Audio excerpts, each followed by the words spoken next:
अनजान हवेली का रहस्य। यात्रा की शुरुआत सर्दियों की ठंडी रात थी। राहुल, नेहा और उनके दो दोस्त अंकित और समीरा मनाली ट्रिप से वापस लौट रहे थे। रास्ते में उनकी कार खराब हो गई। सड़क सुनसान थी, दूर दूर तक कोई नहीं। तभी समीरा ने दूर पहाड़ियों के बीच एक बड़ी सी हवेली देखी। नेहा ने कहा, लगता है वहां कोई पुरानी हवेली है, शायद मदद मिल जाए। चारों दोस्त हवेली की ओर बढ़े। हवेली बहुत पुरानी और खंडहर जैसी लग रही थी, लेकिन अंदर हल्की रोशनी जल रही थी। हवेली का रहस्यमय माहौल जैसे ही उन्होंने दरवाजा खोला, अंदर से ठंडी हवा और अजीब सी बदबू आई। दीवारों पर पुराने चित्र लगे थे, जिनमें राजा रानी, सैनिक और एक काले कपड़ों में औरत की तस्वीर थी। अचानक घंटी अपने आप बजने लगी, टन टन टन।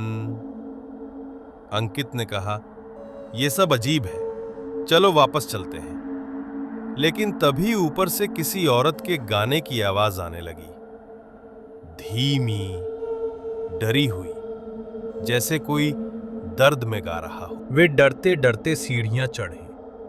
ऊपर के कमरे में एक औरत सफेद कपड़ों में खिड़की के पास बैठी थी। उसके लंबे बाल हवा में उड़ रहे थे।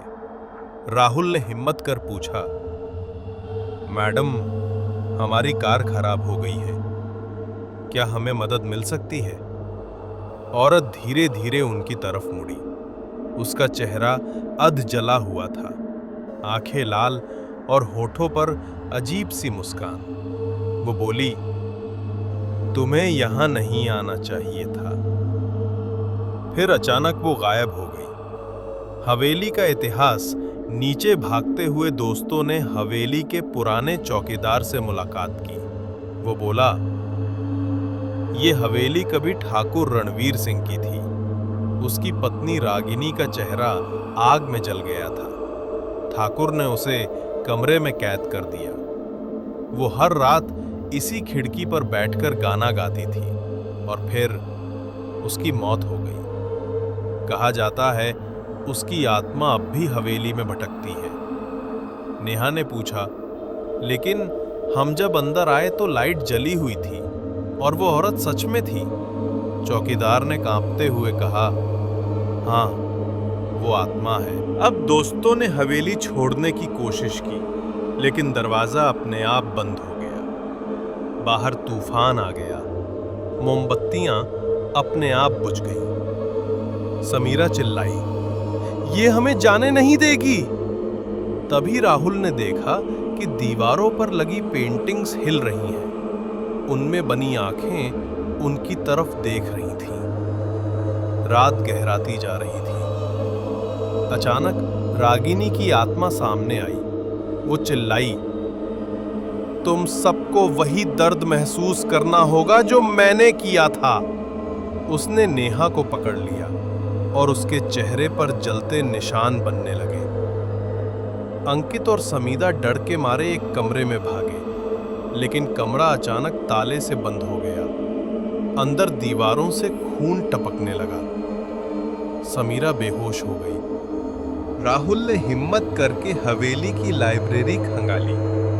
वहां उसे एक पुरानी डायरी मिली। उसमें लिखा था, रागिनी की आत्मा तभी मुक्त होगी जब कोई उसकी अधूरी आखिरी इच्छा पूरी करेगा। उसकी आखिरी इच्छा थी उसे इंसाफ मिले। राहुल ने चौकीदार से सच्चाई पूछी। चौकीदार रो पड़ा और बोला, असल में ठाकुर ने उसे जिंदा जलाया था ताकि वो उसकी दूसरी शादी में बाधा ना बने। उसकी आत्मा इसी अन्याय से बंधी है। राहुल ने रागिनी की आत्मा से कहा, हम तुम्हें इंसाफ दिलाएंगे, सच्चाई दुनिया के सामने लाएंगे। रागिनी रोने लगी। उसकी आंखों से खून के आंसू बहे। धीरे धीरे हवेली की दीवारें हिलने लगी। अचानक ठाकुर की परछाई प्रकट हुई। वो आत्मा चिल्ला रही थी, तुम मेरी नहीं हो सकती। राहुल ने हिम्मत करके ठाकुर की तस्वीर जलाई। उसके साथ ही हवेली में जोरदार चीख गूंजी और सब कुछ शांत हो गया। सुबह होने तक सब सामान्य हो गया। हवेली खंडहर बन चुकी थी। दरवाजा अपने आप खुल गया। रागिनी की आत्मा फिर दिखी, लेकिन इस बार उसके चेहरे पर शांति थी। वो बोली, धन्यवाद, अब मैं मुक्त हूं।